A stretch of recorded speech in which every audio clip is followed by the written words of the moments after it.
አሜሪካ በድንገት ጦርነቱን አቆመች። ከጀርባ ያለው ሚስጥር። የኢራንና አሜሪካ ነገር አሁንም ሚስጥራዊ እንደሆነ እየቀጠለ ነው። አሜሪካ በድንገት ጦርነቱን ማቆሟ ብዙ ጥያቄዎችን አስነስቷል። ይህን ጦርነት ማን እያሸነፈ ነው የሚል ጥያቄንም እየፈጠረ ይገኛል።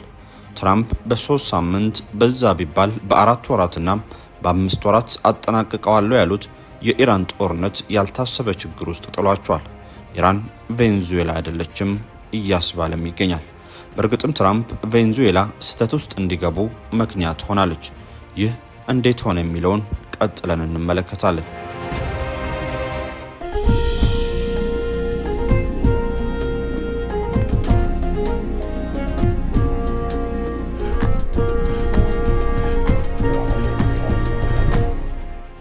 አሜሪካና ኢራን ጦርነት ውስጥ ከገቡ 5 ወራት ሊሞላው በተቃረበበት በአሁኑ ወቅት ቴህራን ይህን 2 ቀን ያለምንም የመሳሪያ ድብደባ አሳልፋለች ይላል የቢቢሲ ዘገባ። ትራምፕ ለዘመናት ባላንጣ የሆነችውን ቬንዙዌላን በድንገት ማስገበር ችለው ነበር።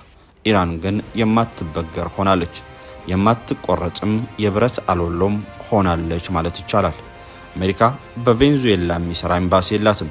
ነገር ግን በቬንዙዌላ ታሪክ ለመስራት ጀብድ ለመስራት ምንም አላገዳትም። የትራምፕ የስለላ ቡድን ሰርጎ ገብቶ ቬንዙዌላን በዓለም አደባባይ ሲያዋርዳት አይተናል። የቻይናና የሩሲያ የደህንነት አካላትስ የማንን ጎፈሬ ሲያበጥሩ ነበር አስብሏል። ምስጢራዊው የቬንዙዌላ ፕሬዝዳንት አጋች ቡድን የዲፕሎማሲ ሽፋን የማይጠይቅና በስለላው ዓለም የተከለከለ አካባቢ ተብሎ በሚጠራ ስፍራ እየተንቀሳቀሰ ነበር። አባላቱ ኢላማቸውን ለመለየትና የሚረዷቸውን ሰዎች ለመመልመል ወደ ሀገሪቱ ገብቶ ነበር። ከዛ በኋላ ስራቸውን በአግባቡ ከጨረሱ በኋላም ጉዞ ወደ ፕሬዝዳንቱ ጽሕፈት ቤት ያለ እንከን ነበር የተከናወነው። ይህ ብዙ ጊዜ አይሆንም ይላሉ ከአሜሪካ ጦር ጋር ተልዕኳቸውን በማቀድ የሰሩት የሲአይኤ የቀድሞው የላቲን አሜሪካ የተልዕኮ አዛዥ ዴቪድ ፊልዝ ጄራልድ ስለ ቬንዙዌላው ፕሬዝዳንት ኦፕሬሽን ሲናገሩ እኚህ ባለስልጣን ጨምሮም የወታደራዊ ስልቱ አይደለም ተልዕኮውን የመራው የደህንነት መረጃው እንጂ ይላሉ። በዚህ ዘመቻ ቢያንስ 150 አውሮፕላኖች ተሳትፏል።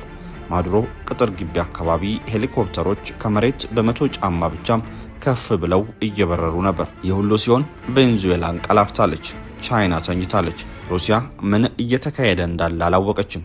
የሚያስገርመው ነገር በዚህ በቬንዙዌላው ፕሬዝዳንት ኦፕሬሽን ላይ አንድ የአሜሪካ ሄሊኮፕተር ጉዳት ደርሶበታል። መከስከስ ግን አልደረሰበትም። በዚህ የአሜሪካ ተልዕኮ አንድ ሄሊኮፕተር ቢመታም መብረር የቻለ ሲሆን አንድም የአሜሪካ ኃይል አባል እንዳልተገደለም ተነግሯል። በማዱሮ ቅጥር ግቢ ፎርት ቱዊና ስለተደረገው ውጊያ አሁንም ድረስ ጥቂት መረጃ ብቻ ነው ያለው። ቢቢሲ በዚህ ቬንዙዌላ ኦፕሬሽን የኩባ መንግስት 32 ዜጎቹ በአሜሪካ ጦር መገደላቸውን አሳውቋል። እነዚህ ሰዎች ከማዱሮ የቅርብ አጋር ኩባ ለግል ጥበቃቸው የተመደቡ ናቸው። የካሪቢያን አገር ኩባ ጠባቂዎችን ብቻ ሳይሆን ለማዱሮ አገዛዝ ሰፊ የደህንነት ድጋፍ ታደርጋለች። መጠነኛ የሆነ ውጊያ በማዱሮ መኖሪያ ቤት አካባቢ ነበር። እንደዚህ አድርጋ አሜሪካ የቬንዙዌላን ፕሬዝዳንት ከነሚስታቸው አግታ ወደ ኒውዮርክ መውሰድ ይችላለች። ትራምፕ የአጋሽ ፖለቲካ ከሰሩ በኋላ የልብ ልብ ሰጥቷቸው ወደ ኢራን ፊታቸውን አዙሯል። ኢራንን መሪዋን ከገደሉ በኋላም የራሴን አገዛዝ እንደ ቬንዙዌላ እሾማለሁ ብሎ ነበር ያሰቡት። ግን ያ ሊሳካ አልቻለም። ኢራን ቬንዙዌላ አይደለውም ክንዴ ያነዳል ፍምሳት ነኝ እያለች ነው። በ4 እና በ5 ሳምንት የሚጠናቀቀው ጦርነትም 5 ወር ሊሆነው ነው። አሁንም ሊጠናቀቅ አልቻለም።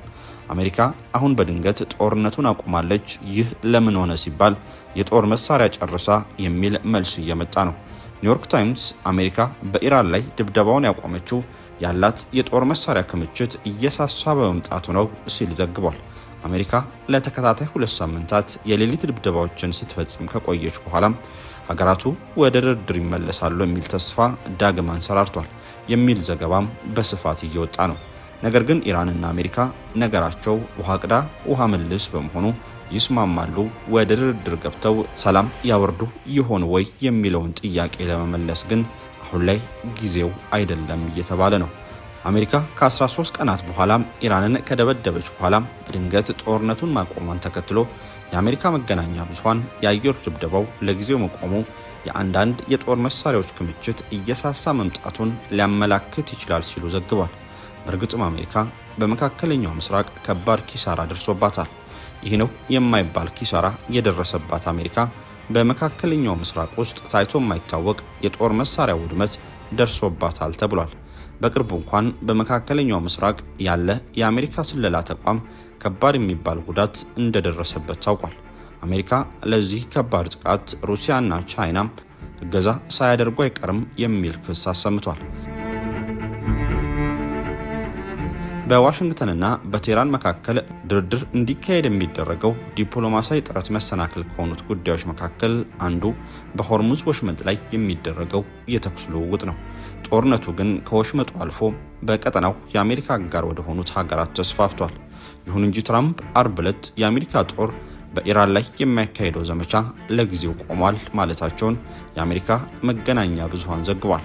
ኒውዮርክ ታይምስ ስለ ጉዳዩ እውቅና ያላቸው ሁለት ባለስልጣናትን ጠቅሶ እንደዘገበው ዘመቻው ተጠናክሮ እንዳይቀጥል የተደረገው የጦር መሳሪያ አቅርቦት እየቀነሰ በመምጣቱ ነው። አሜሪካ የማታ ማታ የጦር መሳሪያ አቅርቦት ችግር ገጥሟታል። ከዚህም በተጨማሪ በመካከለኛው ምስራቅ ሰፊ ጦርነት የመቀስቀስ እድል መኖሩ ሌላኛው ምክንያት እንደሆነ ጋዜጣው ዘግቧል።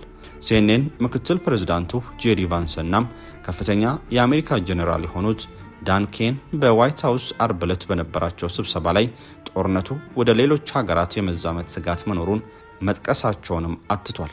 እንደ ሲኤንኤን ዘገባ ኬን ጦሩ የታዘዘውን በሚገባ እንደሚፈጽም አረጋግጠው ነገር ግን ጦስ ሊኖረው እንደሚችል ትራምፕን አስጠንቅቋቸዋል። ትራምፕ አርብ ዕለት ሁሉን አቀፍ ዘመቻ ለማካሄድ አለመወሰናቸውን ተናግሯል። 4 እና 5 ሳምንት ይፈጃል ተብሎ የነበረው የኢራን ጦርነት አሁን 5ኛ ወሩን ለመያዝ እየተቃረበ ነው። የኢራን መልስ ምን የሚል ነው? የኢራን ጦር ቃል አቀባይ ሙሐመድ አክራማንያም ሀገራቸው ለአሜሪካ ጥቃት የምትሰጠውን የአጸፋ እርምጃ እንዳቆመች በይፋ አሳውቋል። ቃል አቀባዩ ይህን ያሉት አሜሪካ በኢራን ላይ ስትፈጽመው የቆየችውን ጥቃት ባለፉት 2 ሌሊቶች ካቆመች በኋላ ነው። ኢራን በጦርነቱ ወቅት ስትፈጽመው የቆየችው ጥቃት የአጸፋ እርምጃ እንደሆነ የጠቀሱት የጦሩ ቃል አቀባይ እኛም ዘመቻችንን አቁመናል ብሏል። ኢራን ግን የድል ዜና እያሰማች ነው። አሜሪካ ጦርነቱን ያቆመችው ተገዳና በተሳሳበ ሂሳብ ስሌቷ ምክንያት ነው ብላለች። ኢራን በመግለጫዋም አሜሪካ የምታደርጋቸው ነገሮች በሙሉ የውድቀት አካሄዶች ናቸው ስትል ምላሽን ሰጥታለች። አሜሪካ ስልታዊ የውሳኔ ውድቀት እያጋጠማት ነው፣ ግልጽ ስትራቴጂ የላትም ያሉት ቃል አቀባዩ ይህም ፕሬዝዳንት ትራምፕ ባሳለፏቸው ውሳኔዎችና በሴንትኮም አፈጻጸም መታየቱን ተናግሯል። አሜሪካ አሁን ላይ ግቧን ባለማሳካቷ አንዳንድ አሜሪካውያን ከጦርነቱ የሚወጡበትን አዲስ ስትራቴጂ እያማተሩ ይመስላል ሲሉም አክሏል። የእስራኤሉ ጠቅላይ ሚኒስትር ቤንያሚን ኔታንያሁ የሰኞ ዕለት የአሜሪካ ጉብኝት ውጤትም ወሳኝ እንደሆነም አክራሚያን አንስቷል። አሜሪካ በእስራኤል ግፊት መጠነ ሰፊ የአየር ዘመቻ ልትከፍትም ትችላለች ብሏል። የምድር ጥቃት ሊፈጸም ስለመቻሉ ያሉት ነገር ባይኖርም ኢራን ለሁሉም አማራጮች እቅድ እንዳላት አጽንኦት ሰጥቷል። ባለፉት 14 እና 15 ቀናት አሜሪካ የምትፈጽመውን ጥቃት ለማስቆም የኢራን ወታደራዊ ዘመቻዎች የራዳር መሰረተ ልማትና ድጋፍ ሰጪ ማዕከላት ላይ ማተኮራቸውን ገልጿል። እንደ ቃል አቀባዩ ከሆነ ኢራን በእነዚህ ጊዜያት አሜሪካ ሁለቱ ሀገራት የደረሱበትን የመግባቢያ ስምምነት እንድታከብር ለማድረግ ሞክራለች። ዶናልድ ትራምፕ በኢራን ላይ የሚፈጸመውን ጥቃት ለማቆማቸው የሚሳኤል ማክሸፊያ መሳሪያ ክምችት መመናመን አንዱ ምክንያት እንደሆነ የአሜሪካ መገናኛ ብዙሃን ዘግቧል። አሜሪካ ኢራን ላይ የምትፈጽመውን ጥቃት እንደገና ከጀመረች ወዲህ 11ኛ ቀኑን በኢራን በትንሹ 53 ሰዎች መገደላቸውን የሀገሪቱ ጤና ሚኒስትር አሳውቋል። የጤና ሚኒስትሩ ሆሴን ኬርማንፑር ይህን ያሉት የአሜሪካ ጥቃት በሀገራቸው ዜጎች ላይ ያደረሰውን ጉዳት በተመለከተ በኤክስ ገጻቸው ላይ ባጋሩት መረጃ ነው። ተገደሉ ካሏቸው ሰዎች በተጨማሪ 592 ሰዎች ጉዳት እንደደረሰባቸው ጠቅሷል። ግን በጥቃቶቹ የተገደሉትና ጉዳት የደረሰባቸው ሰዎች ወታደሮች ወይም ሲቪል መሆናቸውን አልጠቀሱም። የአሜሪካ መገናኛ ብዙሃን እንደዘገቡት ባለፈው የካቲት አሜሪካና እስራኤል ከኢራን ጋር ጦርነት ከጀመሩበት ጊዜ አንስቶ ቢያንስ 18 የአሜሪካ ወታደሮች ተገድለዋል። ከቀናት በፊት የአሜሪካን ጥቃት ተከትሎ ኢራን በዮርዳኖስ በሚገኝ የአሜሪካ ጦር ሰፈር ላይ የሚሳኤል ጥቃት መፈጸሟን አሜሪካ አረጋግጣለች። ሙዋፈቃት አልሱልቲ በተባለው የጦር ሰፈር ላይ በተፈጸመው በዚህ ጥቃትም 3 ወታደሮች ተገድለዋል። አራተኛው ወታደሯ ደግሞ ኢራቅ ኤርቢል ውስጥ አንድ ጥቃት ፈጻሚ የኢራን ድሮን እንዲፈነዳ በተደረገበት ጊዜ ሕይወቱ ማለፉ ተገልጿል። አሜሪካ በኢራን ላይ ለምትፈጽማቸው ጥቃቶች ኢራን በዮርዳኖስ በኩዌትና በባህሬን ውስጥ በሚገኙ የአሜሪካ ጦር ሰፈሮችና ወታደራዊ ተቋማት ላይ የአጸፋ እርምጃ መውሰዷ ይታወሳል። የመካከለኛው ምስራቅ ሀገራት መሰረተ ልማቶችም መመታታቸው የሚታወስ ነው።